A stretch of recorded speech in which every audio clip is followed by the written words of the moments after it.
You're watching the Monster Channel.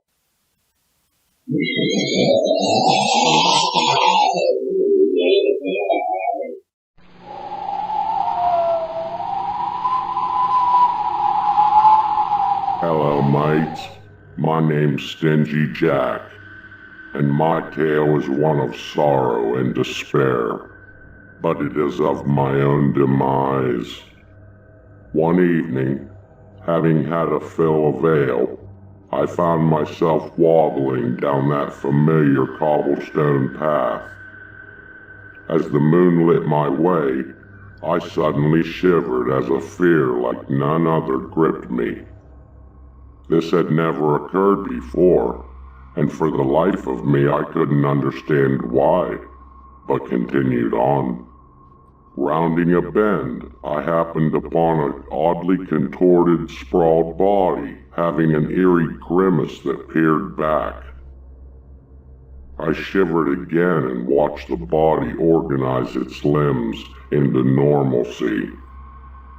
Emitting a deep cackle, the body stood to block my way.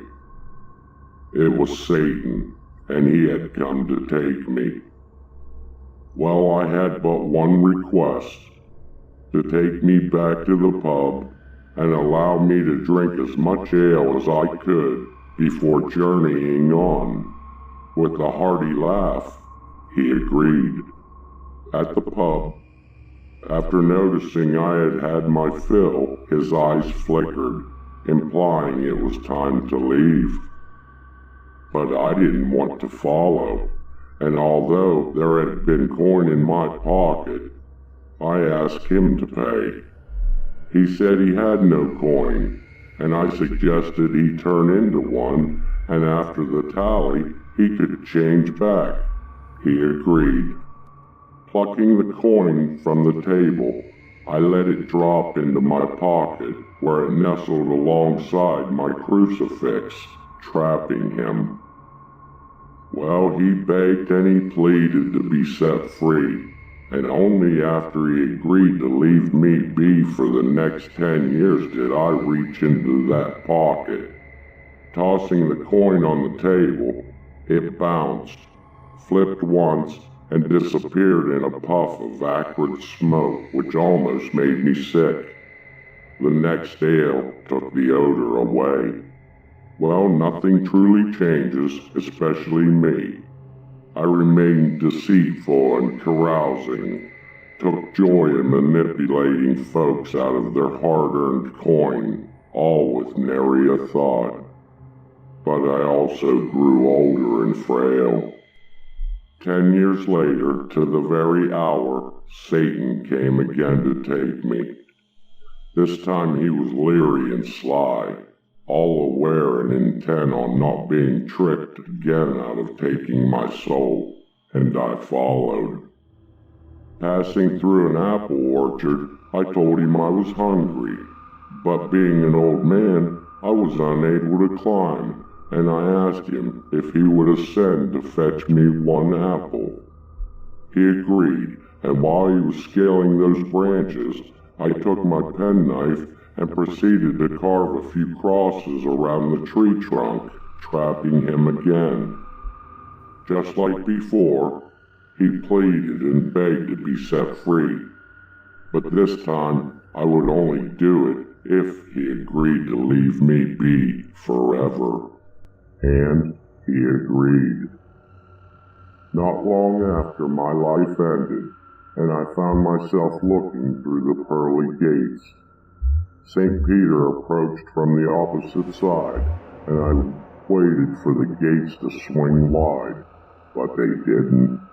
Upon reaching me, he looked through the golden bars and said he wouldn't let me in, that I had lived a sinner's life and was not welcome. He said nothing else, turned and strolled away.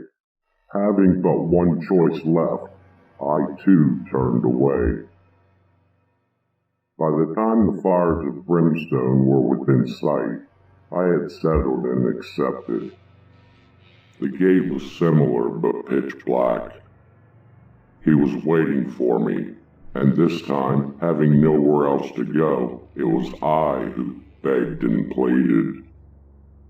Casting a large smile, pointed teeth glistened. He flicked his forked tongue and shook his head side to side. He was true to his word.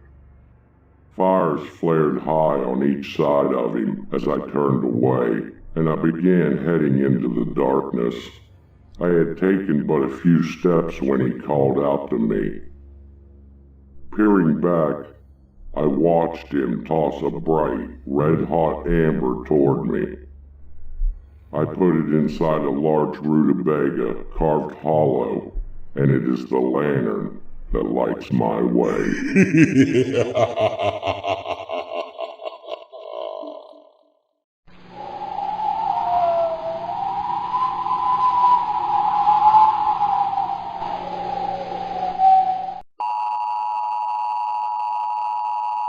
This is not a test.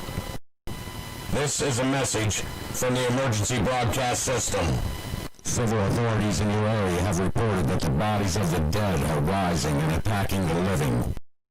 The U.S. Department of Defense Strategic Command has enacted CONUP 8888, the Counter-Zombie Dominance Directive, and Strategic Command in Omaha, Nebraska is correlating.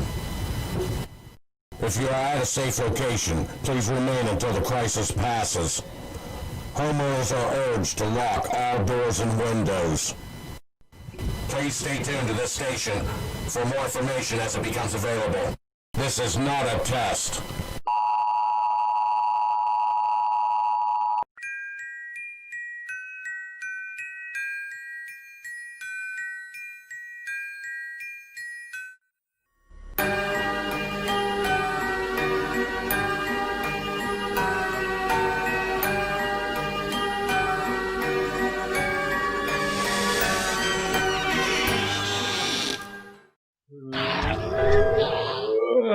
Hiya, creatures, ghouls, and all you little monsters out there. Welcome to Staying Scared's Halloween edition. I'm your host, Professor Willie Shivers, the undead version, of course. Tonight we have an absolute classic, the #1 streamed film by horror hosts, George Romero's Night of the Living Dead. It's what started it all. It's what set the zombie standards. Filmed in 1967, over 9 months, just to get 30 days of footage. Romero had accompanied Latent Image with John Russo, and they directed commercials during the week and could only shoot on the weekends. The very first directing job that Romero had was shooting Fred Rogers' tonsillectomy for Mr. Rogers' Neighborhood, believe it or not. This turned him on to horror. John Russo had a story. Romero didn't like the story too much. It was more sci-fi-ish, and he wanted more horror.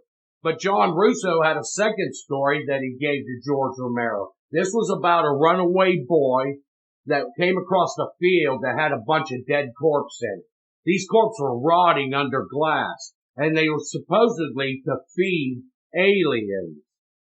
Well, George Romero ran with the flesh eater part of it, and that's where the undead started to come into play. It wasn't fully there yet.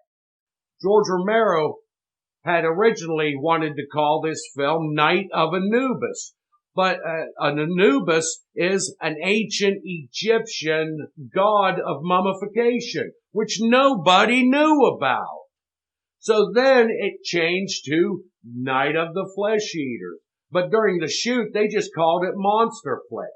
Romero shot this film for $114,000. He started with $6,000. And he thought he would get some footage and then he could be able to impress investors to get more money. As a matter of fact, Columbia Pictures wanted to distribute it. However, they wanted it to be in color to compete with new color TVs. Shot on 35 millimeter, they only had 16 millimeter editing equipment, so they had to transfer everything over. And basically, they put it together sight unseen. Now, they didn't have enough money to shoot over and over and over. So they would only basically get one take at everything. So it had to be worth it. They did not call them zombies. They called them ghouls or flesh eaters. No one knew what a zombie was back then. Judith O'Dea plays Barbara. Originally, Judith Ridley, who's also in the film as Judy, tried out for Judith O'Dea's Barbara part.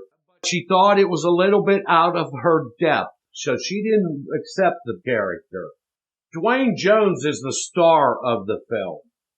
Originally, Romero wanted him to be a rough, tough truck driver kind of guy. But Dwayne is an intellectual. He didn't like that perspective, so he had his own idea and went with it. Most of this film was improvised along the way. The film starts out at Evans City Cemetery with Barbara and Johnny, Judith O'Dea, and Russell Steiner. They're visiting their mother's grave. During the scene there, you're going to notice that there's lightning. The reason they use this lightning is because the lights that they used was too close. They didn't have good enough lights to shoot from a distance, so they had to get up close. And it practically whited out their faces, so they threw the lightning in as a coverage. It was also overcast today, and they thought maybe there might be some raindrops on the camera lens, so it would go well with it. Well, Bill Heinzman is the very first zombie you're going to see at the graveyard, and he is the one credited with how zombies move. The script said that zombies were slow moving, and he came up with the type of walk that zombies are now known as. Originally, Romero wanted Tom Savini to be his makeup artist. Tom Savini had tried out for a role that George Romero was trying to put together for a film, which eventually didn't get made. But he had remembered Savini bringing a makeup kit with him. And he tried to contact Savini, but he couldn't do it because he was in the Army as a combat photographer in Vietnam. Therefore, Marilyn Eastman and Carl Hardman jumped in to help. Most characters in this film do double duty, and a lot of it was improvised. So, for $114,000, it's the most successful independent film ever made. Released on October 1st, 1968, it's Night of the Living Dead.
They ought to make the day the time changes, the first day of summer. What? Well, it's 8 o'clock and it's still light. A lot of good the extra daylight does us. Now, we've still got a 3-hour drive back. We're not going to be home until after midnight. Well, if it really bugged you, Johnny, you wouldn't do it. You think I want to blow Sunday on a scene like this?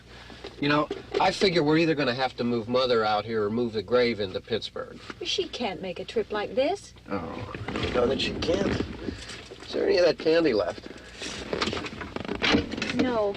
Look at this thing. We still remember. I don't.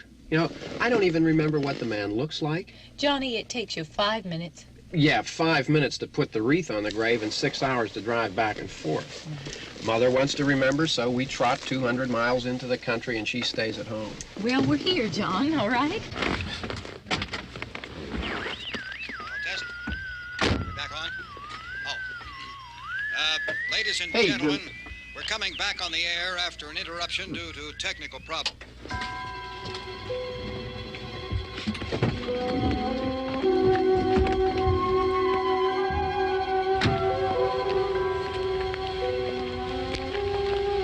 There's nothing wrong with the radio. Must have been the station. Which row is it in?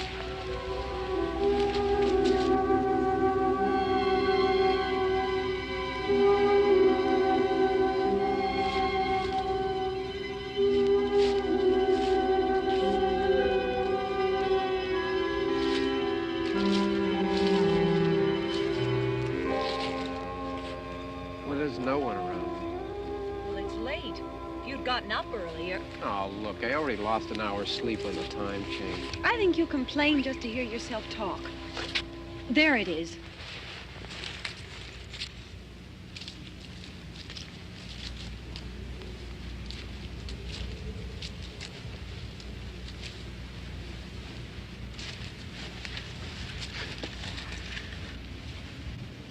I wonder what happened to the one from last year.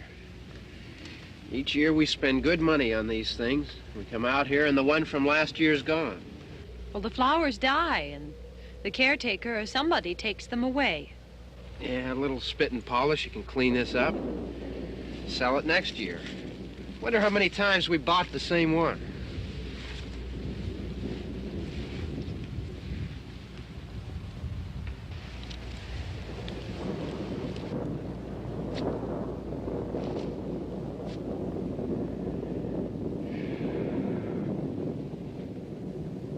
Hey, come on, Barb. Church was this morning, huh?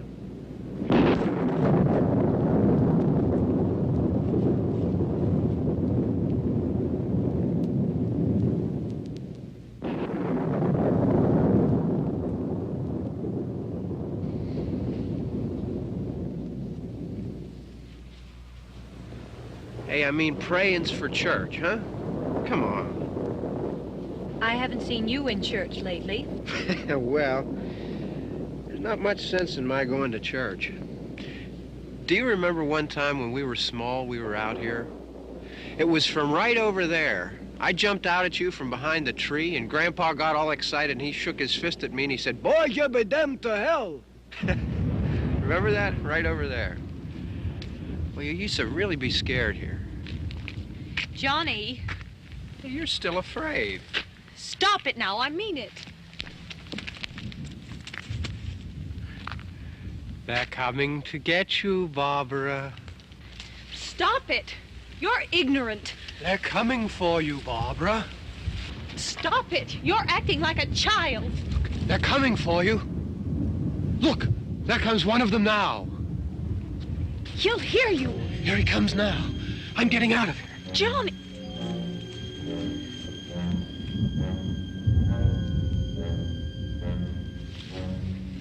Oh! No! No! Johnny! Help me!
All right.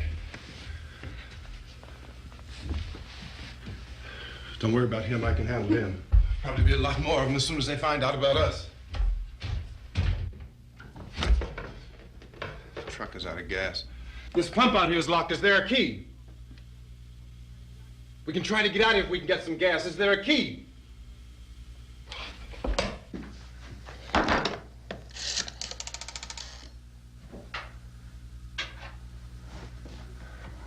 suppose you've tried this.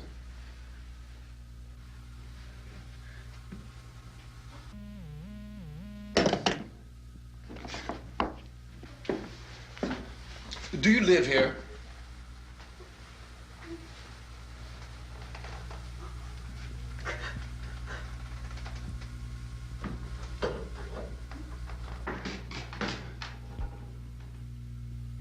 Jesus.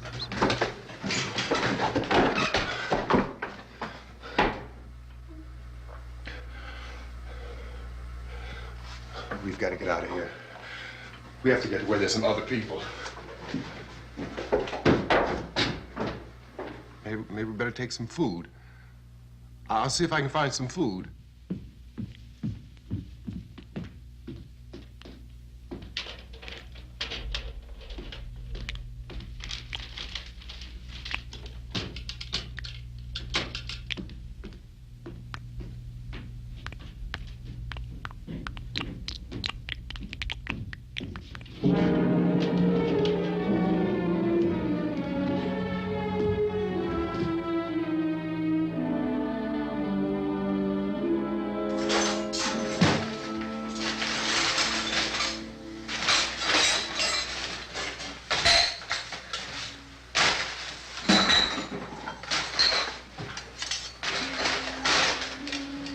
What's happening? How do you think it's happening? What's happening?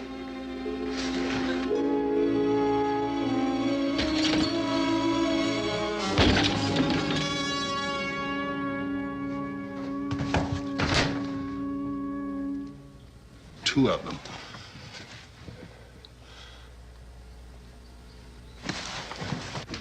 There are two of them out there. Have you seen any more around here? I can take care of those two. I don't I know you're afraid, but we have I to... don't know! I don't know! What's happening?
I know we're in here now.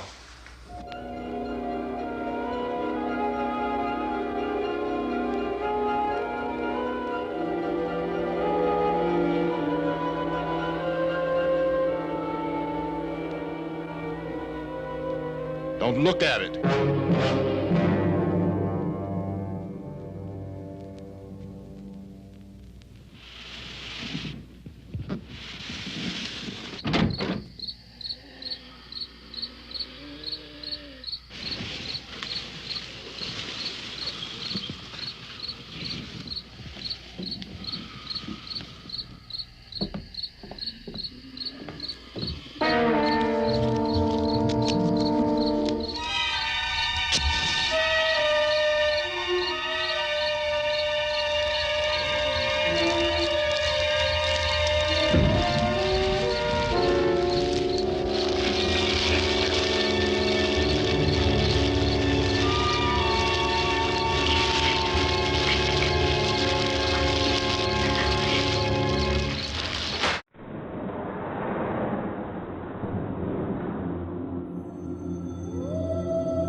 You get a handful of sheep.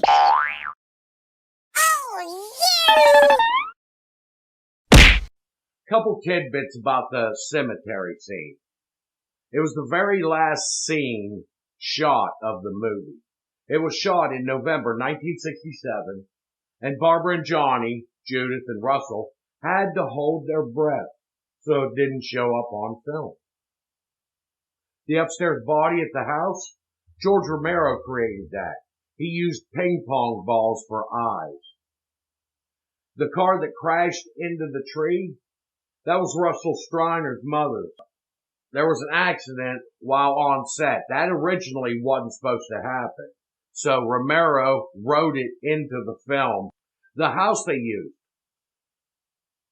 They had hunted and hunted for a house. Finally found one that was, they talked to the owner, and the owner was going to demolish it. And they said, well, we can do that for you. And he took them up on it. It had no running water, and they had to clean it first. Romero talked about cleaning the kitchen first because lunch was very important, and they needed a clean place to eat. The chair that Ben, Dwayne Jones, lights on fire outside, well, originally, Russell Striner's brother was supposed to put the fire out because they wanted to save the chair for the end of the movie to show it smoldering. Well, while he was trying to put it out, his sleeve caught on fire. Bill Heinzman, still in his full zombie getup, tackled him and got the fire out and saved him from being harmed badly. Not as much could be said about the chair. The cemetery, Barbara says they ought to make the time change the 1st of summer. Well, in 1968, the time change was April 28th. So that sets the scene for Night of the Living Dead as springtime. Let's get back to the film.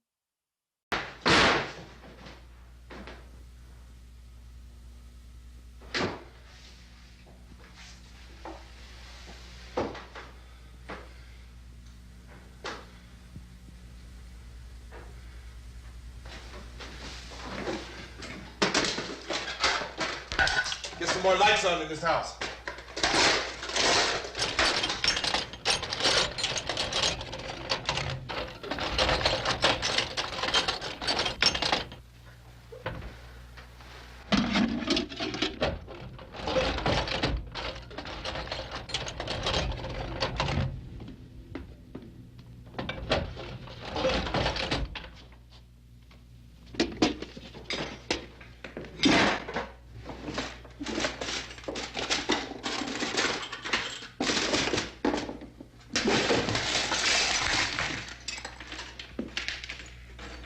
Why don't you see if you can find some wood, some boards, something there by the fireplace, something we can nail this place up.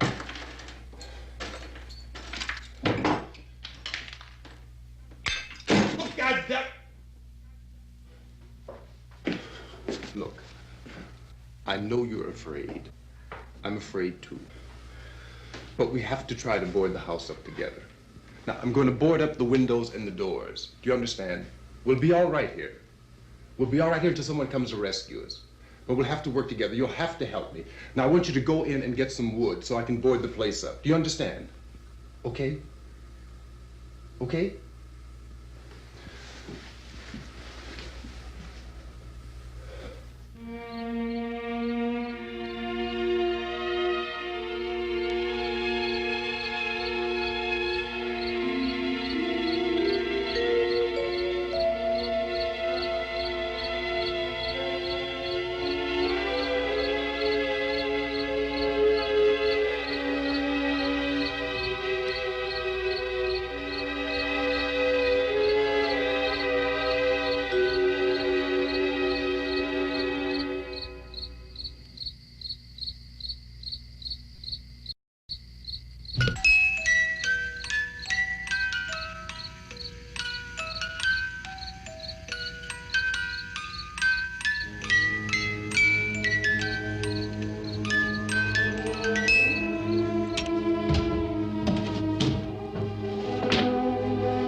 That's wrong.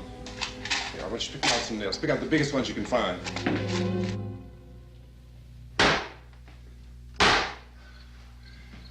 There, this room looks pretty secure.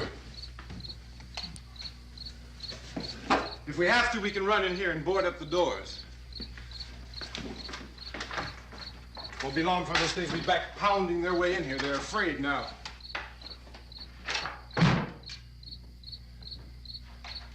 They're afraid of fire. I found that out.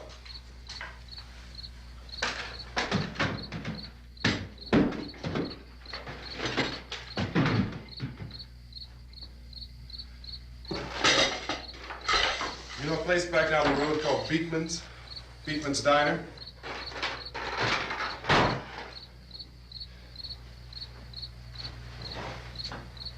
Anyhow, that's where I found that truck I have out there. There's a radio in the truck. I jumped in to listen to it when a big gasoline truck came screaming right across the road with, it must have been 10, 15 of those things chasing after it, grabbing and holding on. Now, I didn't see them at first. I could just see that the truck was moving in a funny way, and those things were catching up to it. The truck went right across the road. I slammed on my brakes to keep from hitting it myself. It went right through the guardrail.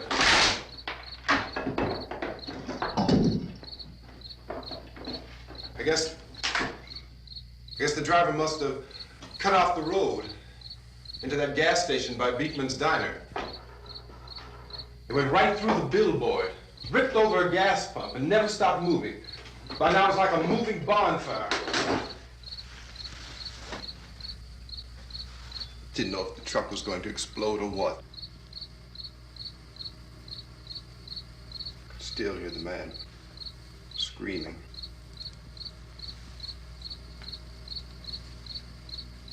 This thing is just backing away from it. I looked back at the diner to see if there was anyone there who could help me. It was when I noticed that the entire place had been encircled. There wasn't a sign of life left except by now there were no more screams. I realized that I was alone with 50 or 60 of those things, just standing there, staring at me. I started to drive. I just plowed right through them. They didn't move, they didn't run or just stood there, staring at me. Just wanted to crush them.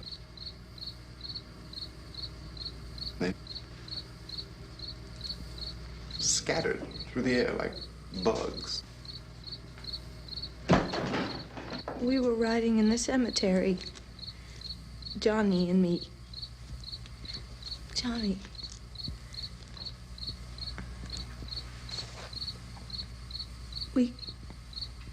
We came to put a wreath on my father's grave.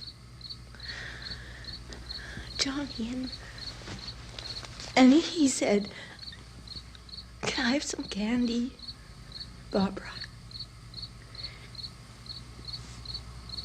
We didn't have any. And oh, it's hot in here. Hot.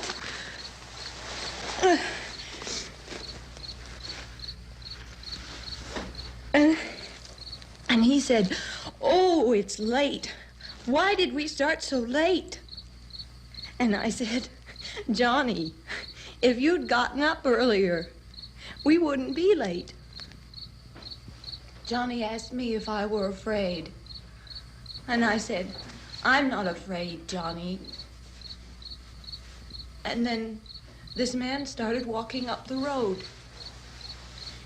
He came slowly, and Johnny kept teasing me and saying, "He's coming to get you, Barbara." And I laughed at him and said, "Johnny, stop it." And then Johnny ran away. And I went up to this man, and I was going to apologize. Why don't you just keep calm? And I looked up, and I said, "Goody." And he grabbed me. He grabbed me, and he ripped at me. He held me, and he ripped at my clothes. I think you should just calm down. Oh, I screamed, "Johnny! Johnny, help me! Oh, help me!" And he wouldn't let me go. He ripped. And then Johnny came and he ran and he fought this man. And I got so afraid. I ran.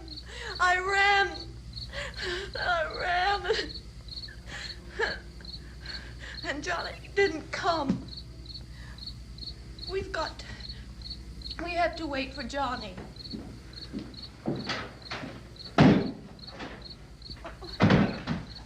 Maybe we better go out and get him. We have to go out and get Johnny. He's out there.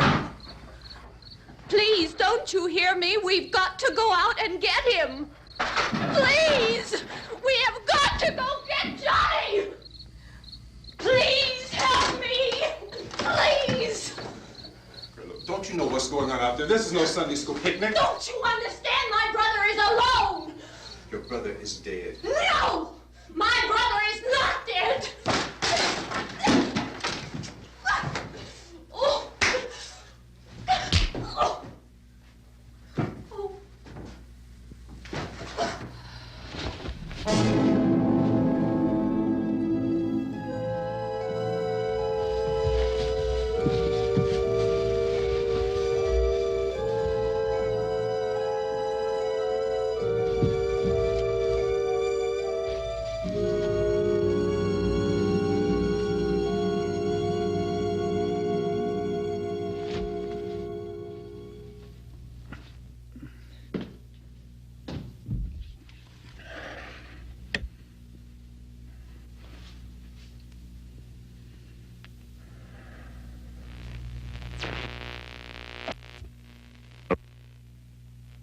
Because of the obvious threat to untold numbers of citizens, and because of the crisis which is even now developing, this radio station will remain on the air day and night.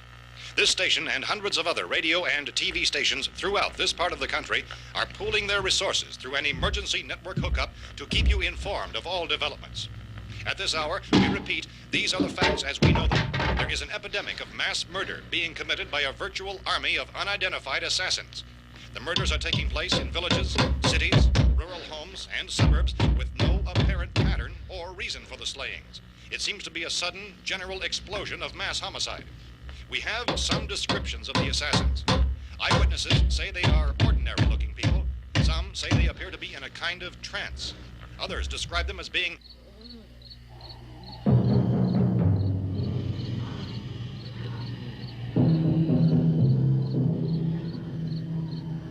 So, at this point, there is no really authentic way for us to say who or what to look for and guard yourself against. Misshapen monsters. Reaction of law enforcement officials is one of complete bewilderment at this hour. So far, we have been unable to determine that any kind of organized investigation is yet underway. Police, sheriff's deputies, and emergency ambulances are literally deluged with calls for help, and the scene can best be described as mayhem. Mayors of Pittsburgh, Philadelphia, and Miami, along with the governors of several eastern and midwestern states, have indicated the National Guard may be mobilized at any moment, but that has not happened as yet. The only advice our reporters have been able to get from official sources is for private citizens to stay in their homes behind locked doors. Do not venture outside for any reason until the nature of this crisis has been determined and until we can advise what course of action to take. Keep listening to radio and TV for any special instructions as this crisis develops further. Thousands of office and factory workers are being urged to stay at their places of employment, not to make any attempt to get to their homes. However, in spite of this urging and warning, streets and highways are packed with frantic people trying to reach their families or apparently to flee just anywhere. We repeat, the safest course of action at this time is simply to stay where you are.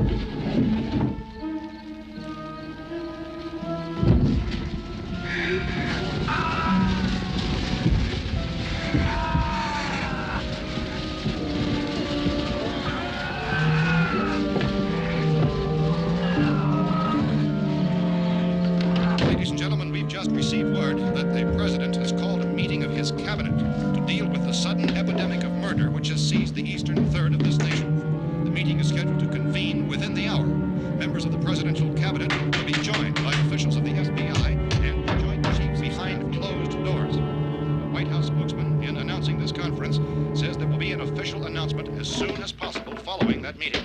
This is the latest dispatch just received in our newsroom. Latest word also from National Press Services in Washington, D.C. now tells us that the emergency presidential conference, which we've just mentioned, will include high-ranking scientists from the National Aeronautics and Space Administration. That's the extent of this latest bulletin. Repeating, members of his cabinet, the FBI, the Joint Chiefs of Staff, and scientists from NASA within the hour. All radio and TV stations throughout this part of the country, including the one to which you were listening, have joined their facilities in an emergency network to bring you this news as it develops. We urge you to stay tuned to radio and TV and to stay indoors at all costs. Late reports reaching this newsroom tell of frightened people seeking refuge in churches, schools, and government buildings, demanding shelter and protection from the wholesale murder which apparently is engulfing much of the nation. Law enforcement officials are at a loss to explain or, even at this hour, even to theorize about the reason.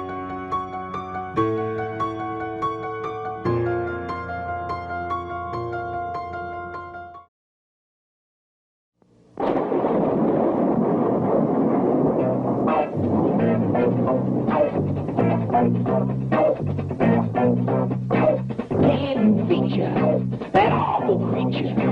Can you feature that ugly creature? Creature features and feature features about creatures, creature features. Now the strangest thing about this show or two is its host, Bob Wilkins, and he brings it to you. Features and creature features and more creatures and more features.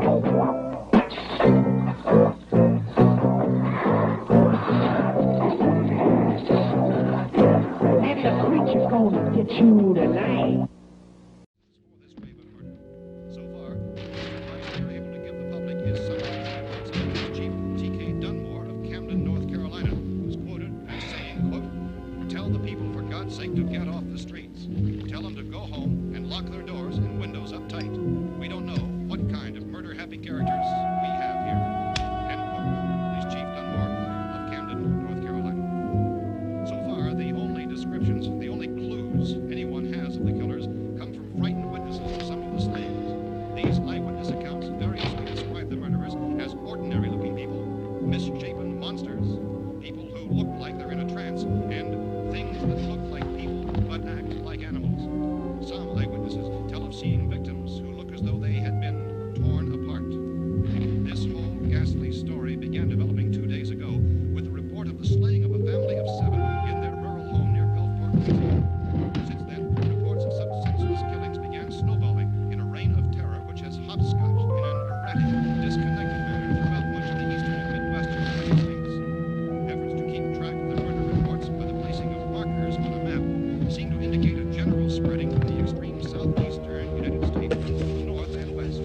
Our newsmen have been on the telephone talking with officials in other cities and have determined that none of this kind of mass murder has yet been reported west of the Mississippi River, except in the extreme southeastern portion of Texas.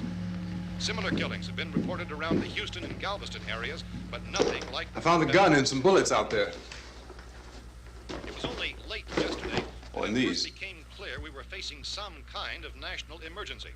When first reports began filtering in, newsmen and law enforcement agencies were of the opinion This that place is killings boarded were up pretty solid now. in nature. However, as these We ought to be all right here reports for a began while. increasing dramatically, it was soon apparent that We have this the was gun something and more than the bullets, usual run of lawlessness. food and the Some radio. officials began to suspect an obscure kind of conspiracy. Sooner or later, someone's Things as bound to come and get us out. creatures from outer space. So again, we join with law enforcement agencies, urging you to seek shelter in a building. Lock the doors and windows securely. Hey, that's us. We're doing all right. Cautious of any suspicious strangers. And keep tuned to your radio and television for survival instructions and further details of this continuing story. Look, I don't know if you're hearing me, Goes on in the absence of any law. but I'm going upstairs now. It's almost as though some critical balance of If anything should try to break in here, I can hear it from up there. I'll be down to take care of it. savage killers. We repeat, this radio station. Everything is all right for now. I'll be back to reinforce the windows and doors later. But you'll be all right for now, okay? Okay. Civil defense officials in Cumberland have told newsmen that murder victims show evidence of having been partially devoured by their murderers.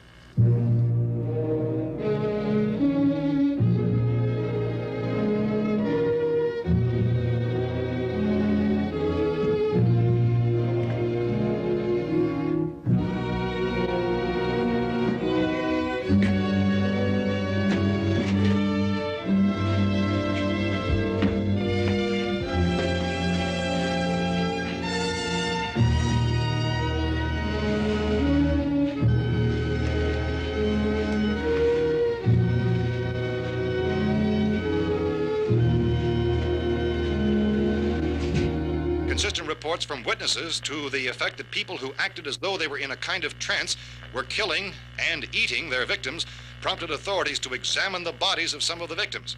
Medical authorities in Cumberland have concluded that in all cases, the killers are eating the flesh of the people they murdered.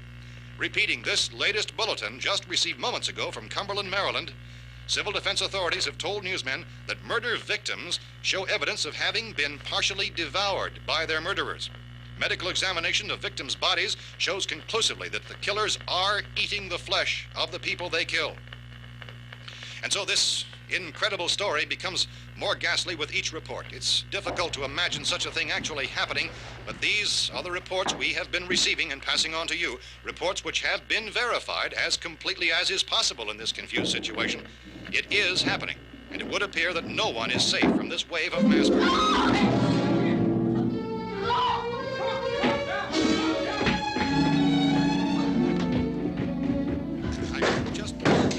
Don't shoot! We're from town. A radio. County, Pennsylvania. The Butler County Sheriff has verified that reports of murder victims being partially eaten by their slayers is true. No further details available at this time. However, how long have you guys been down there? I could use some help up here. That's the cellar. It's the safest place. You mean you didn't hear the racket we were making up here? How were we supposed to know what was going on? Could have been those things for all we knew. That girl was screaming. Sure, you must know what a girl screaming sounds like. Those things don't make any noise. Anybody would know somebody ever needed help. Look, it's kind of hard to hear what's going on from down there.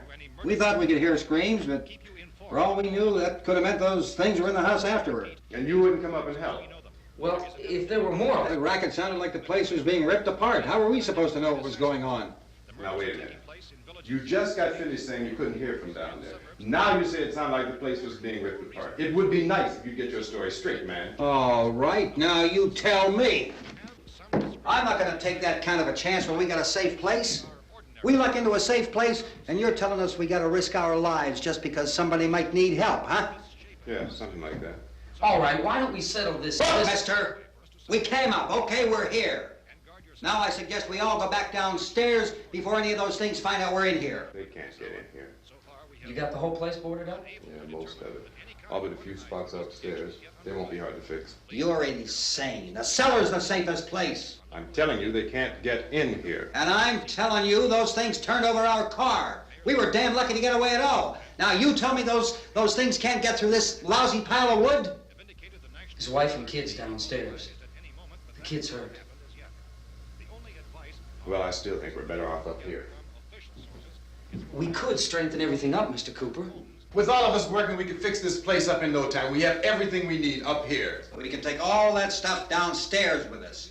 Man, you're really crazy, you know that? You got 1 million windows up here. All these windows, you're gonna make them strong enough to keep these things out, huh? I told you those things don't have any strength. I smashed 3 of them and pushed another one out the door. Did you hear me when I told you they turned over our car? Oh, hell, any good 5 men can do that. That's my point. Only there's not going to be 5 or even 10. There's going to be 20, 30, maybe 100 of those things. And as soon as they know we're here, this place is going to be crawling with them. Well, if there are that many, they'll probably get us wherever we are. Look, the cellar. The cellar, there's only one door, right? Just one door, that's all we have to protect. Tom and I fixed it so it locks and boards from the inside. But up here, all these windows, why, we'd never know where they were going to hit us next. You got a point, Mr. Cooper. But down in the cellar, there's no place to run to. I mean, if they did get in, the back exit, we'd be done for. We can get out of here if we have to. And we got windows to see what's going on outside. But down there with no windows, if a rescue party did come, we wouldn't even know it. But the cellar is the strongest place. The cellar is a death trap. I don't know, Mr. Cooper.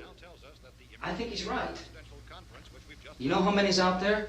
I don't know. I figure maybe 6 or 7. Look, you two can do whatever you like.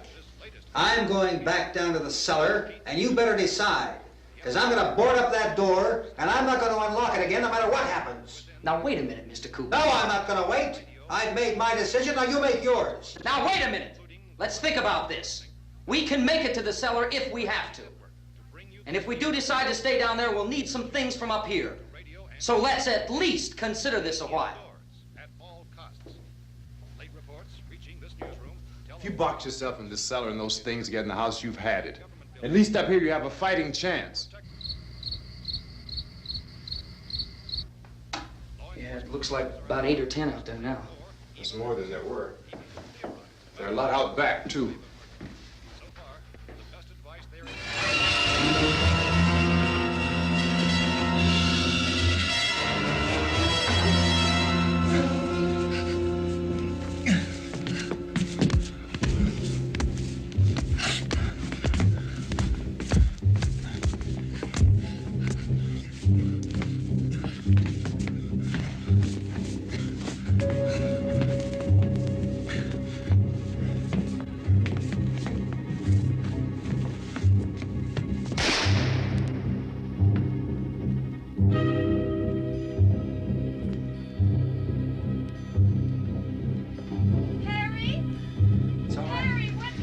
It's all right.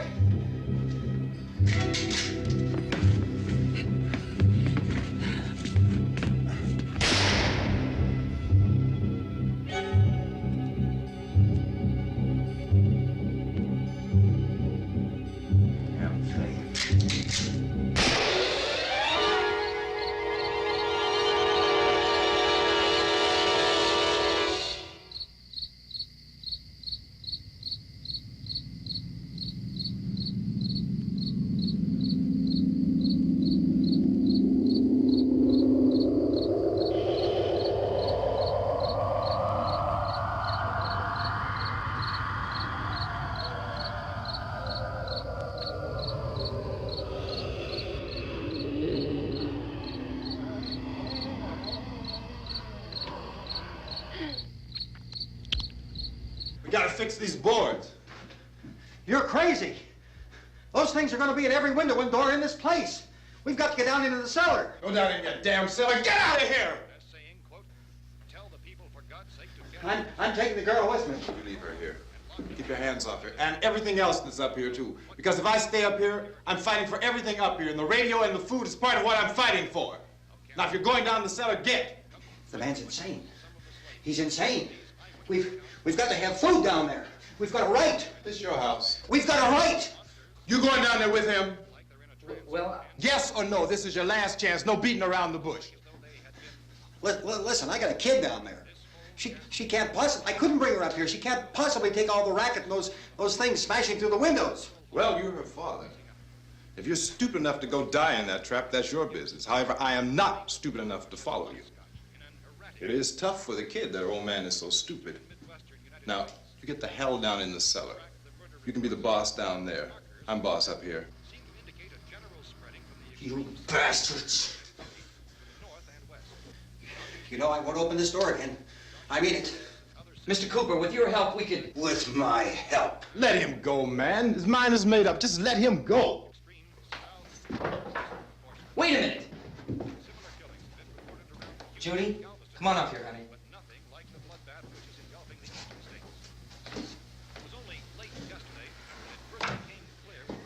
You're gonna let them get hurt too, huh? It's all right, honey. Go ahead.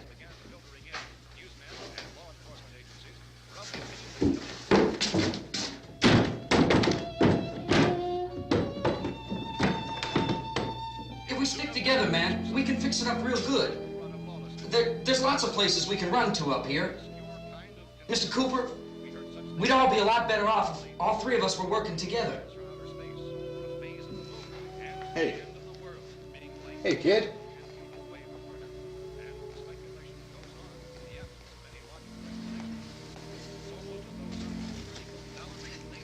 He's wrong, you know.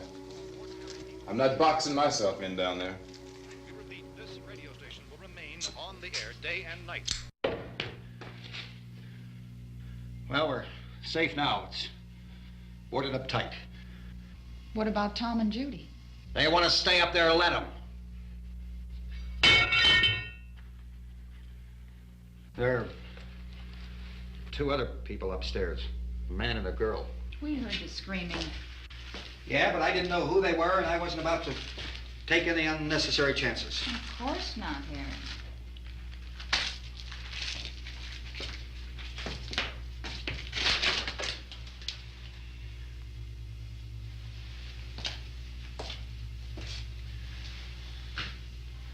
Is she all right? I don't know what it is. She feels warm. Maybe it's shock. Where'd you get the bandage? Some laundry in a basket. I tore a sheet.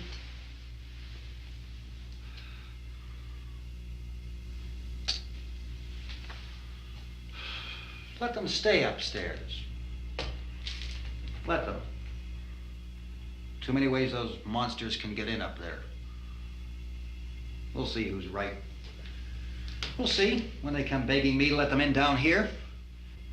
That's important, isn't it? What?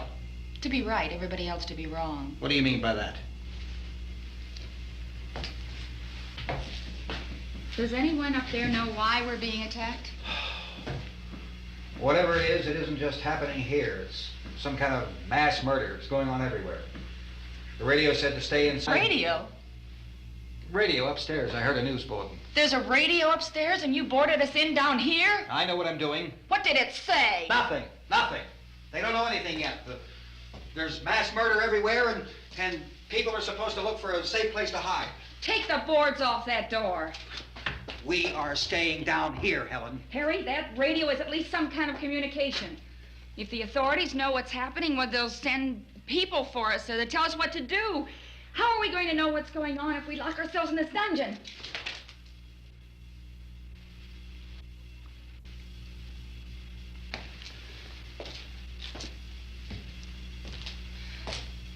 We may not enjoy living together, but dying together isn't going to solve anything. Those people aren't our enemies. Mr. Cooper! Mr. Cooper, Ben found a television set upstairs. Let's go up. Tom? Yeah. If Judy would come downstairs for a few minutes, Harry and I could come upstairs. Okay, yeah, right away. Will you do it? Do I have to? Look, honey, nothing's gonna get done with them down there and us up here. Do this for me. Okay. Okay, open up.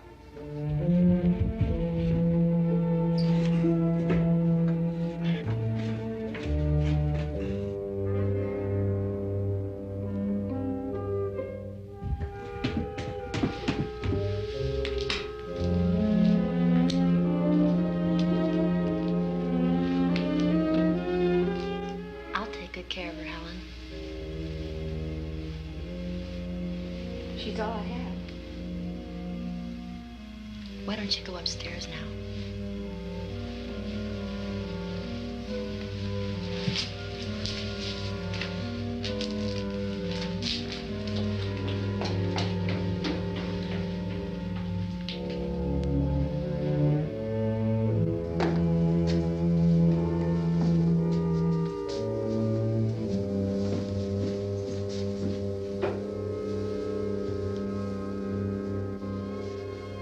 Her brother was killed. Hey, give me a hand with this thing. I gotta go help Ben with the television.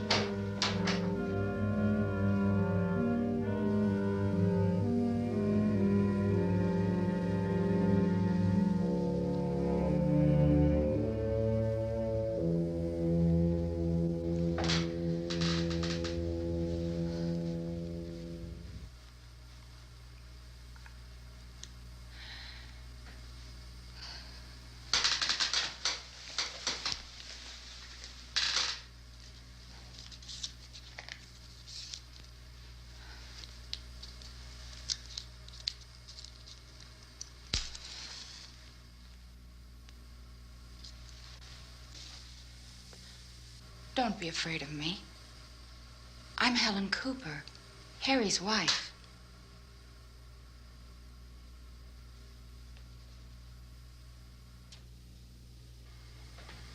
This place is ridiculous. Look at this. There's a million weak spots up here. Give me one of those.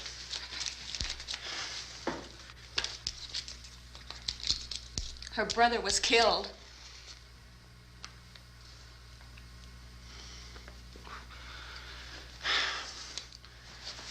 And they talk about these windows. I can't see a damn thing. There could be 15 million of those things out there. That's how much good these windows are. Why don't you do something to help somebody?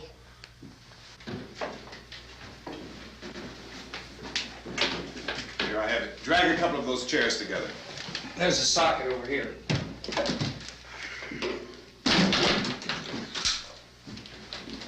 You better watch this and try to understand what's going on. I don't want anyone's life on my hands. Is there anything I can do to help? I don't want to hear any more from you, mister. If you stay up here, you take orders from me. And that includes leaving the girl alone. It's on, it's on. There's no sound. Play with the rabbit ears. Reports, incredible as they seem, are not the results of mass hysteria. Mass hysteria. What do they think? We're imagining all this? Shut up! In all parts of the country. The wave of murder which is sweeping the eastern third of the nation is being committed by creatures who feast upon the flesh of their victims. First eyewitness accounts of this grisly development came from people who were understandably frightened and almost incoherent. Officials and newsmen at first discounted those eyewitness descriptions as being beyond belief. However, the reports persisted. The medical examinations of some of the victims bore out the fact that they had been partially devoured. I think we have some late word just arriving, and I'll interrupt to bring this to you. This is the latest disclosure in a report from National Civil Defense Headquarters in Washington. It has been established that persons who have recently died have been returning to life and committing acts of murder. A widespread investigation of reports from funeral homes, morgues, and hospitals has concluded that the unburied dead are coming back to life and seeking human victims. It's hard for us here to believe what we're reporting to you, but it does seem to be a fact. When this emergency first began, radio and television was advising people to stay inside, behind locked doors for safety. Well, that situation has now changed, and we're able to report a definite course of action for you. Civil defense machinery has been organized to provide rescue stations with food, shelter, medical treatment, and protection by armed National Guardsmen. Stay tuned to the broadcasting stations in your local area for this list of rescue stations. This list will be repeated throughout our news coverage. Look for the name of the rescue station nearest you and make your way to that location as soon as possible. Has your glasses been broken during a scuffle with the boogeyman? Was you forced to abandon your favorite pair of heels, fleeing a fiend? Was your car window smashed by a monstrosity, or has it been wrecked while fleeing a flesh eater? Maybe your home has been ransacked by a band of predacious marauders, or your favorite pickup truck was destroyed by a pair of unwanteds. Since 1968, Ghoul Insurance has covered these and much more. Because Ghoul Insurance is your one-stop shop for the horrors of life. Ghoul Insurance, we take the terror from you.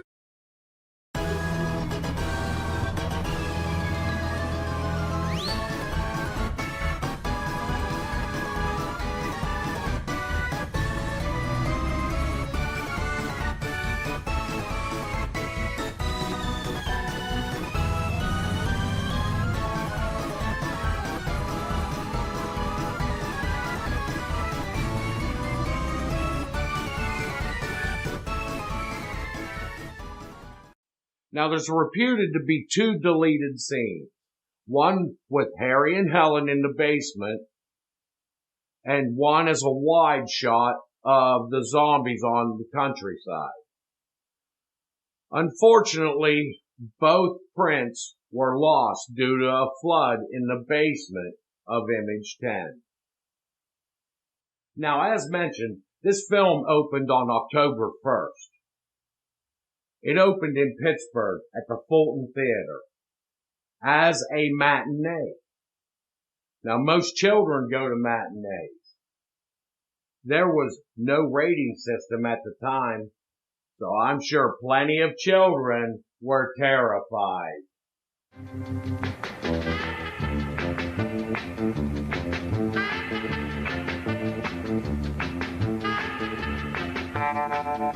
Now, it's really surprising that Judith O'Dea starred in one of the top horror films of all time.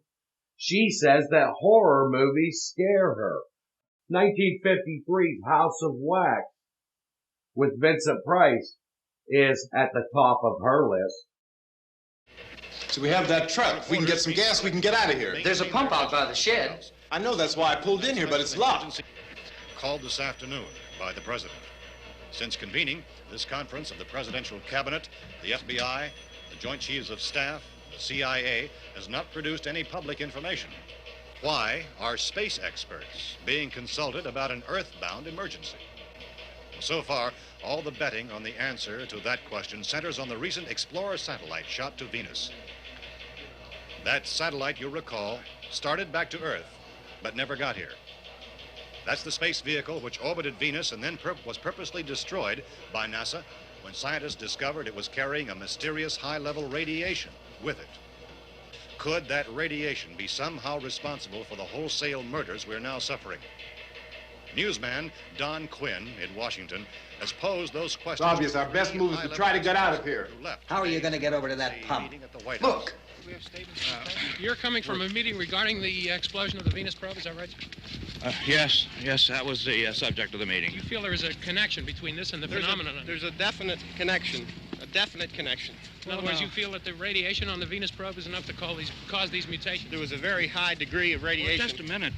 I'm not sure that that's certain at all. I don't think that has been only logical irrefutably explanation that proved. we have at this time. In other words, it is the military's viewpoint that the radiation is not the cause of the mutation. I can't speak for the entire military at this time, gentlemen. This seems to I must disagree with these gentlemen presently until this is irrefutably proved. Everything is being done that can be done. We'll have to hurry for our next meeting. Professor, you feel that there is a definite connection between a definite connection as far as Dr. Keller and myself. Doctor, please. I thought we decided that is not proved yet. Was the satellite, when the satellite was exploded? An unusual amount of radiation, enough to cause mutation under certain circumstances. Could have happened. Have a bearing on it. It does seem to have a bearing. Will there be a reply for the later? Yes. There will be a reply. Yes. Later this afternoon. There will be a report this afternoon. Well, perhaps there will be a report. Yes. A more Later. full report. Will you close the window? We are doing everything possible to solve the problem. We're hoping to get some further explanation of this. We've heard all we need to know. We have to try to get out of here. He said the rescue stations have doctors and medical supplies. If we could get Karen there, we could get help for her. Belno is one of the world's foremost authorities on space science and technology. Willard. I saw a sign that said Willard. It's only about 17 miles from here. You know this area. You from around here? Judy and I are both from around here. We were on our way up to the lake to go swimming, and Judy had a radio, and we heard the first reports about this. So we knew the old house was here, and we came in and found the lady upstairs dead. Then these other people came. We went down into the basement and put a bar across the door, and it is pretty strong. How could we possibly get away from here? We've got a sick child, 2 women, 1 woman out of her head, 3 men, and the place is surrounded with these things. For NASA. Dr. Grimes, your entire staff, I know, has been working very hard to find some solution to these things that are happening. Do you have any answers at this time? Yes, we have some answers. But first, let me stress the importance of seeking medical attention for anyone who's been injured in any way. We don't know yet what complications might result from such injuries. How bad has your kid been hurt? Good advice, Doctor. Now, how about the basic problem of patients? Look, you go down there and tell... Now, Judy? Yeah, you tell Judy to come up here and you stay with the kid, all right? In the cold room at the university, we had a cadaver from which all 4 limbs had been amputated. Sometime early this morning, it opened its eyes and began to move its trunk. It was dead, but it opened its eyes and tried to move. They want you upstairs. Did she ask for me? She hasn't said anything. I don't understand. Baby. It's Mommy. I heard. I'll come back down as soon as I find out what they want. Thank you, Judy. The body should be disposed of at once, preferably by cremation. Well, how long after death, then, does the body become reactivated? It's only a matter of minutes. Minutes? Well, that doesn't give people time to make any arrangements. Oh, you're right. It doesn't give them time to make funeral arrangements. The bodies must be carried to the street and burned. They must be burned immediately. Soak them with gasoline and burn them. The bereaved will have to forego the dubious comforts that a funeral service will give. They're just dead flesh and dangerous. I see. I need you to find some bedspreads or sheets to tear up into small strips, okay? Is there a fruit cellar here? Yes. We need some bottles or jars to make Molotov cocktails and hold them off while we try to escape. Hey, there's a big can of kerosene down there. I'll see what I can find. I'll look for the bottles. There's a big key ring down there. There may be a key to the gas pump on it. I'll check. We can toss the cocktails from a window upstairs. Meantime, a couple of us can go out and try to get the gas and come back for the rest of the people. But that'll leave a door open someplace. Yeah, that's right. It better be this door. It's closer to the truck. Before we go out, we'll put some supplies behind the cellar door. While we're gone, the rest of you can hold up in there. I found some fruit jars in the cellar. And there's a key on here that's labeled for the gas pump out back. I'm not really that used to the truck. I found it abandoned. I can handle the truck, no sweat. You're it, then. You and I'll go.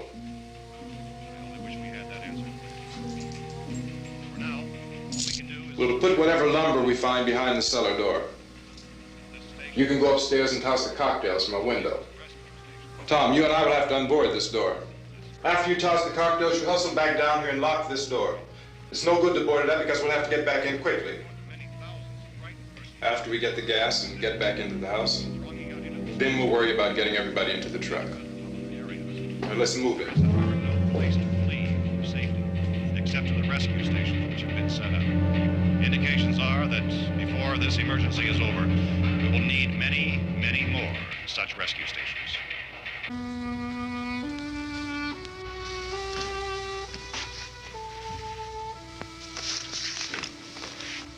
You always have a smile for me. How can you smile like that all the time? How many do you have done? Come on, honey, we gotta move. Tom, are you sure about the phone? The phone is dead out. All you get is a recorded message. If I could only call the folks. They're going to be so worried about us. It'll be all right. As soon as we get to Willard, we'll call them. They might even be there. I know. Tom, are you sure we're doing the right thing, Tom? What, about getting out of here? Yeah. Well, the television said that's the right thing to do. We've got to get to a rescue station. I don't know. Come on, honey, you're starting to sound like Mr. Cooper now. But why do you have to go out there? Look, I know how to handle that truck, and I can handle the pump. Ben doesn't know anything about that stuff. But we're safe in here. For how long, honey? We're safe now, but there's going to be more and more of those things. I know all that. Hey, listen. Remember when we had the big flood? Remember how difficult it was for us to convince you that it was right to leave? Remember we had to go to Willard then? This isn't a passing thing, honey. It's not like just a wind passing through. We've got to do something, and fast.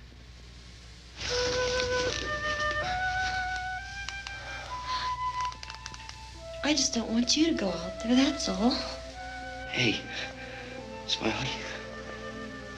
Where's that big smile for me? Boy, you're sure no use at all, are you? We've got work to do, honey. And you...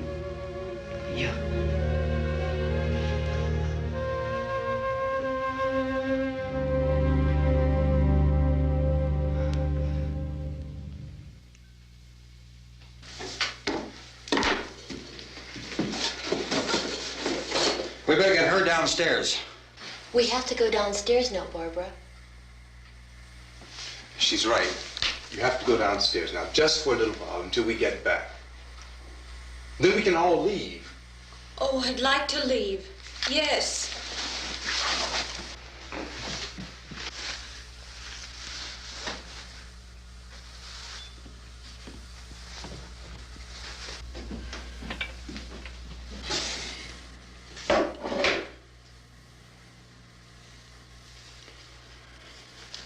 Good luck.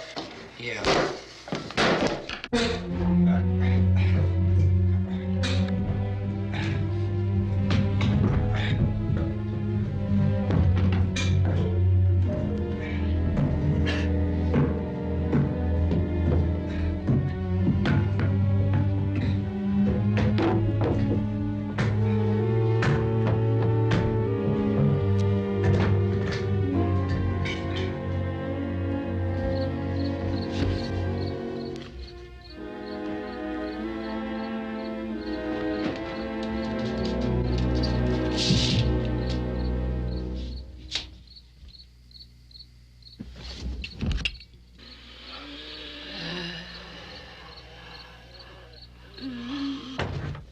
You ready upstairs? Yeah. Okay, toss them.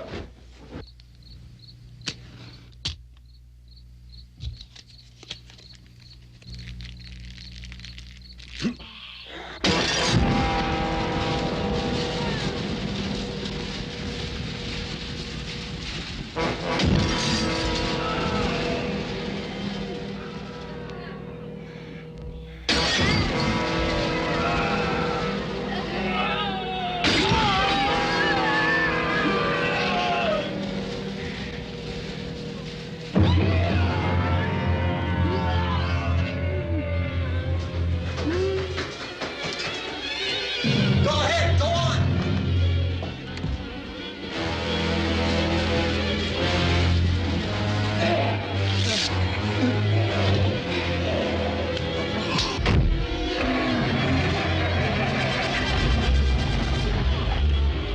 I'm going with him.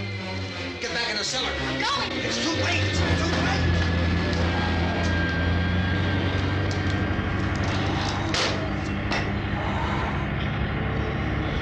Well, as you're coming, come on. Get in.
This key won't work.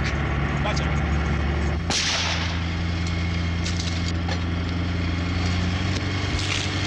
Watch the torch.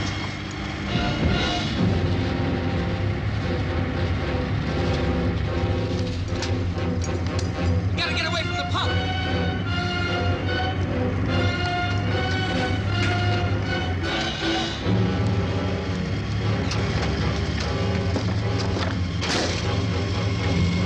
Hang on. Tom, turn your cars and get out of the truck.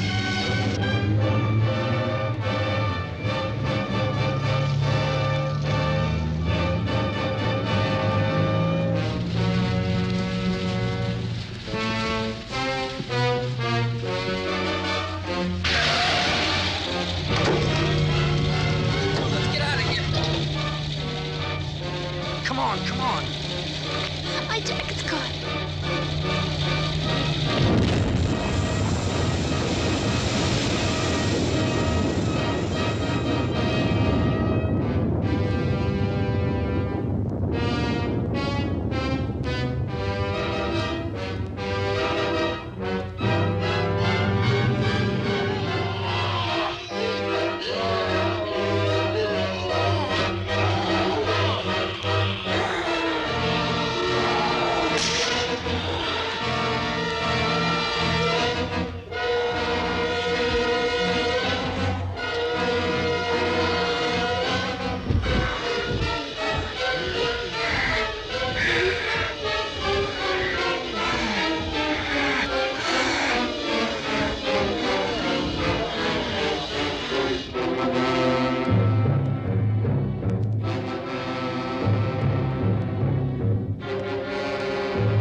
say her on it.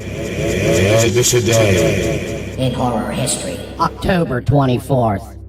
Birthdays include Brad Johnson, who starred in Supergator, The Birds 2, Land's End, and The Philadelphia Experiment 2, was born in 1959. John Casser, the voice of the Crypt Keeper on HBO's Tales from the Crypt, was born in 1957. F. Murray Abraham, who appeared in 13 Ghosts, Mimic, and Star Trek Insurrection, was born in 1939. Sammy Petrello, who starred in Bela Lugosi Meets a Brooklyn Gorilla and appeared in The Brain That Wouldn't Die, was born in 1934. Producer Marion C. Cooper, whose film credits include King Kong, Mighty Joe Young, Dr. Cyclops, and The Son of Kong, was born in 1893. Movie releases included The Magician in 1926, Spooks Run Wild 1941, Tower of London 1962, The Horror Chamber of Dr. Faustus 1962, The Faces of Fu Manchu 1965, Trog 1970, Trick or Treat 1986, From Beyond 1986, Gattaca 1997, Trekkies 1997, Killjoy 2000, From Hell 2001, Bones 2001, Scary Movie 3 2003, The Hollow 2004, Don't Be Scared 2006, Halloween Night 2006, Saw 5 2008, and Cabin Fever 2, Spring Fever in 2009. Here's Sarah October 24th. This a day in horror history. You know what to do when 50 zombies surround your house? Hope it's Halloween. Oh no, he didn't! You no good piece of shit, you son of a furball! Night of the Living Dead is the very first zombie film to show cause other than voodoo or black magic. The cause in Night of the Living Dead, which is referenced once, was from a NASA satellite coming back from Venus and the radiation it emitted. In 1969, Night of the Living Dead was Europe's highest grossing film. It's now available in 25 languages.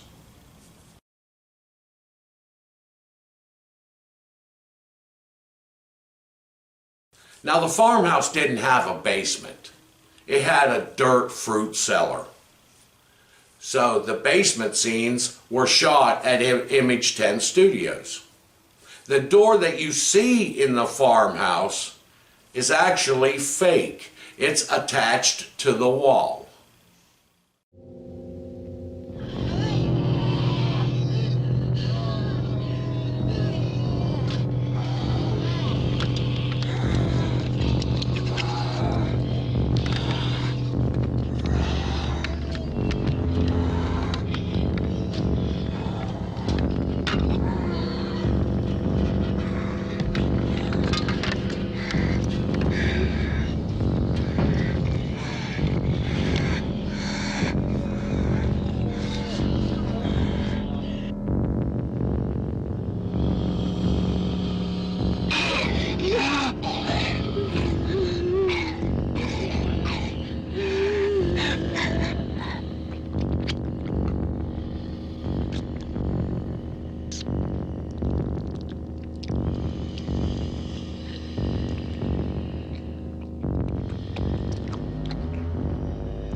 Isn't it 3 o'clock yet?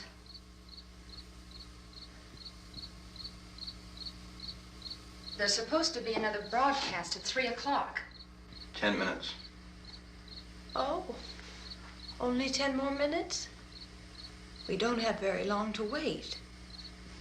We can leave. Well, we better leave soon. It's 10 minutes to 3.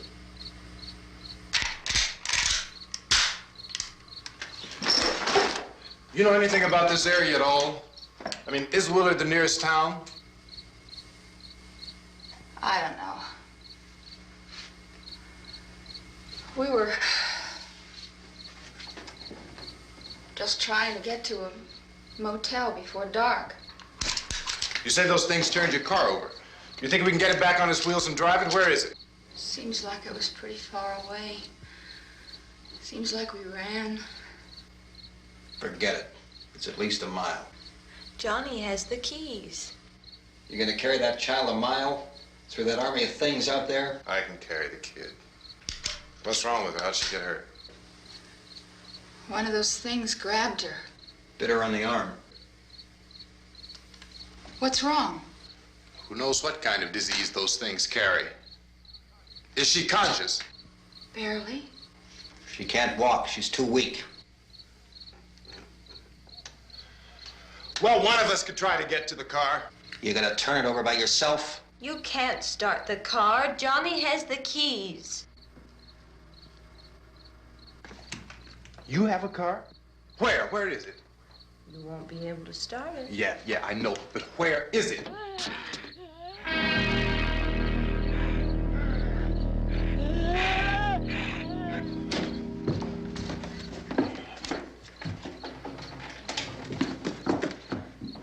Good Lord.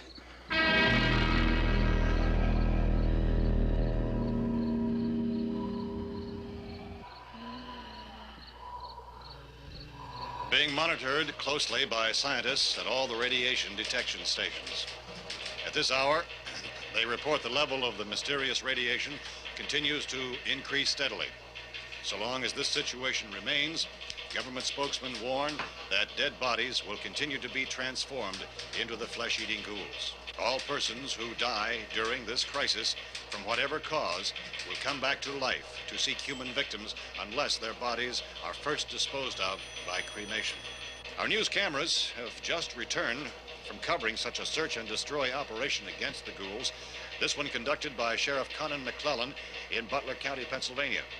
So now let's go to that film report. All law enforcement agencies and the military have been organized to search out and destroy the marauding ghouls. The Survival Command Center at the Pentagon has disclosed that a ghoul can be killed by a shot in the head or a heavy blow to the skull. Officials are quoted as explaining that since the brain of a ghoul has been activated by the radiation, the plan is kill the brain and you kill the ghoul. Anything from the supply wagon, Gus? No, we're all right. Hey, Cass, put that thing all the way in the fire. We don't want it getting up again. All right, I got you. Chief McClellan, how's everything going? Oh, things aren't going too bad. Men are taking it pretty good. You want to get on the other side of the road over there? Chief, do you think we'll be able to defeat these things? Well, we killed 19 of them today right in this area. Those last 3 we caught trying to claw their way into an abandoned shed. They must have thought somebody was in there. There wasn't, though. We heard them making all kind of noise. We came over and beat them off, blasted them down. Chief, as soon as you're finished, can I see you here? Yeah, okay. Chief, if I were surrounded by 6 or 8 of these things, would I stand a chance with them? Well, there's no problem. If you had a gun, shoot them in the head. That's a sure way to kill them. If you don't, get yourself a club or a torch. Beat them or burn them. They go up pretty easy. Well, Chief McClellan, how long do you think it will take you until you get the situation under control? Well, that's pretty hard to say. We don't know how many of them there are. We know when we find them, we can kill them. Are they slow-moving, Chief? Yeah, they're dead. They're all messed up. Well, in time, would you say you ought to be able to wrap this up in 24 hours? Well, we don't really know. We know we'll be into it most of the night, probably into the early morning. We're working our way toward Willard, and we'll team up with the National Guard over there, and then we'll be able to give a more definite view. Thank you very much, Chief McClellan. This is Bill Cardill, WIC TV 11 News. Thank you, Bill, for that report. Official spokesmen declined to speculate just how long it may take to kill off all the flesh eaters, so long as the heavy rate...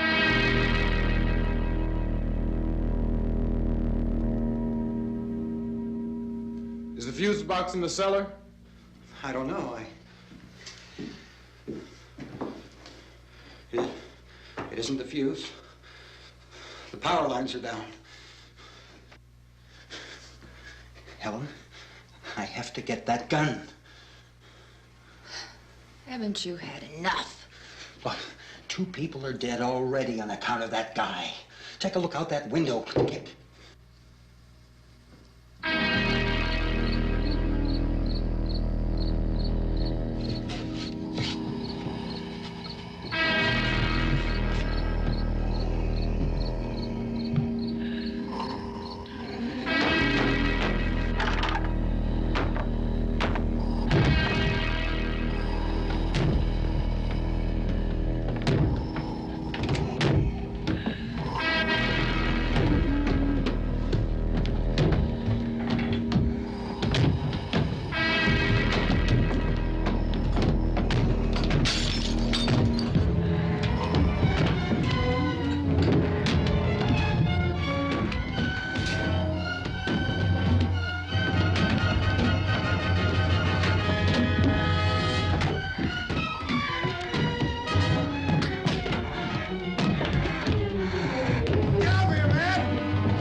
Night of the Living Dead has received many accolades. Entertainment Weekly ranks it as the 13th scariest movie of all time, and Bravo ranked it at number 9 on its 2004 100 Scariest Movie Moments special. It is spy number 909 of the Criterion Collection, and listed among the 1001 movies you must see before you die. In 1998, it was one of 400 movies nominated as one of the top 100 greatest American movies by the American Film Institute, and also by the American Film Institute. It made the 2001 list of top 100 most heart-pounding American movies.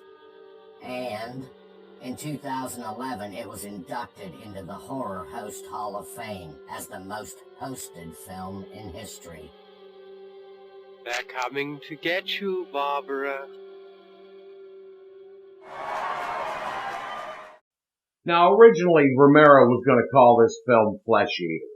When he sent it off for final mastering at Walter Reed, they noticed that there was already a 1964 film called The Flesh Eaters, so they changed it to Night of the Living Dead. Unbeknownst to Romero, the copyright was on Flesh Eaters on the title page, but it was neglected to be added to the cover of Night of the Living Dead, and therefore, by default, the film fell into public domain. Now, Harry, Carl Hardman, is the real father of Kyra, the girl in the basement.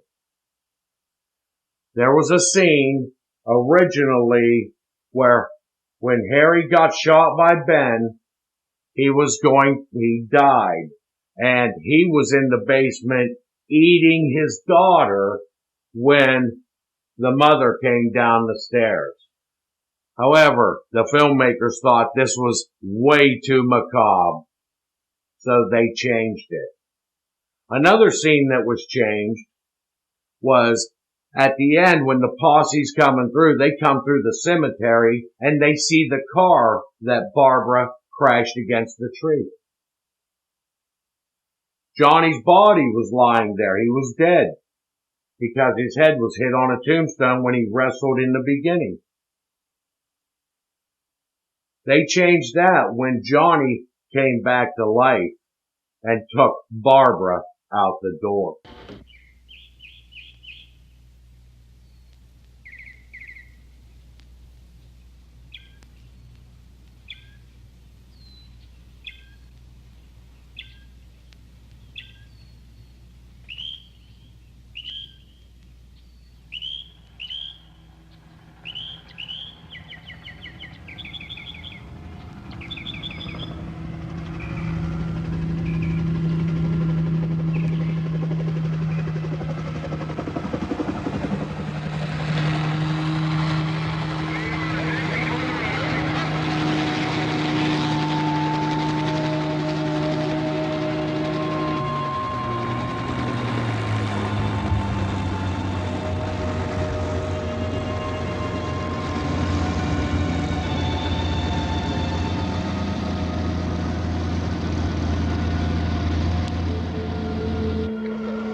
Al, you want to get about 4 or 5 men and a couple dogs? There's a house over here behind those trees. We want to go check it out. Right. You stay here, Bill. Yeah, Chief, we're going to stay with it till we meet up with the National Guard. Where'd you get the coffee? One of the volunteers. You're doing all the work. You take it. Thank you. We should be wrapped up here about 3 or 4 more hours. We'll probably get into Willard Den. I guess you can go over there and meet the National Guard. Nick, you and the rest of these men want to come with me? Well, Bill, I'm going to check in the office, see what's happening. All right, Steve. Tell them we're going to stay with it, and everything appears to be under control. We're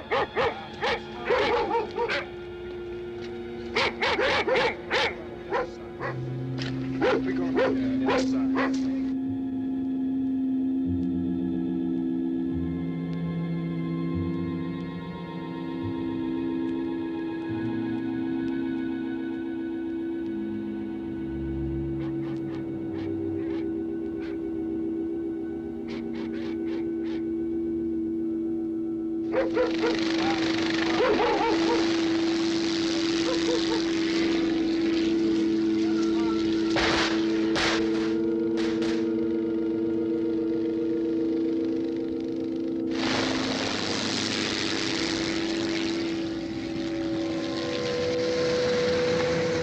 wait down there by the barn. Some of these guys can follow the wagon down. I only need a few men to check out the house. Somebody had a cookout here, Vince. Yeah, sure looks like it, Cal.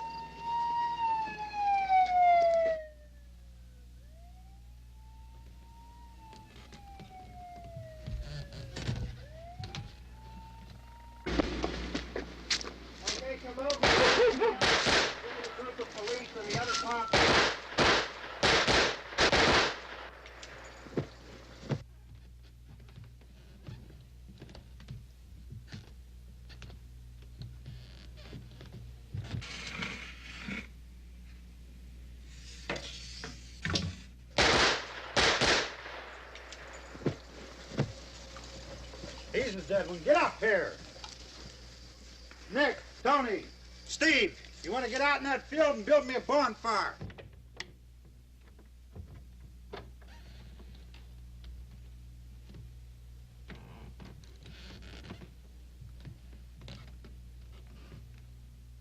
You, drag that out of here and throw it on the fire. Nothing down here. All right, go ahead down and give him a hand. Let's go check out the house, man. There's something there. I heard a noise.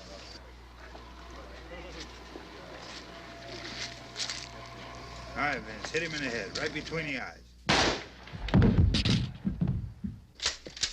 Good shot. Okay, he's dead. Let's go get him. That's another one for the fire.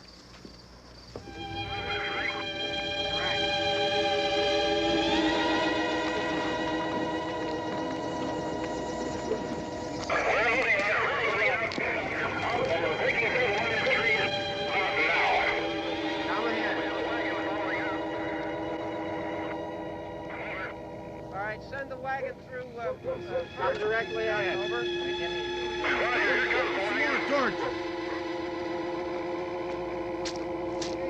Keep those dogs back off of those things.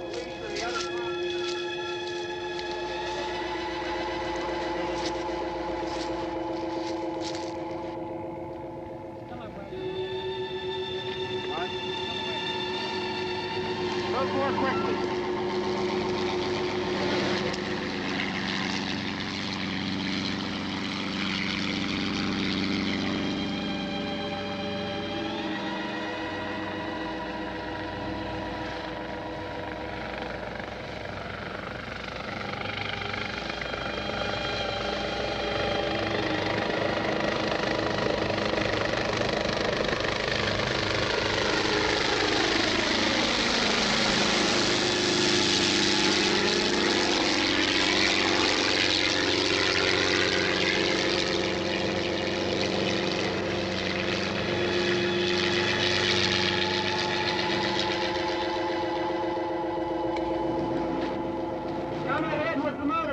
Please. Let's go back there. That's the way. Hey, Randy, light these torches over here. People in the back, way in the back.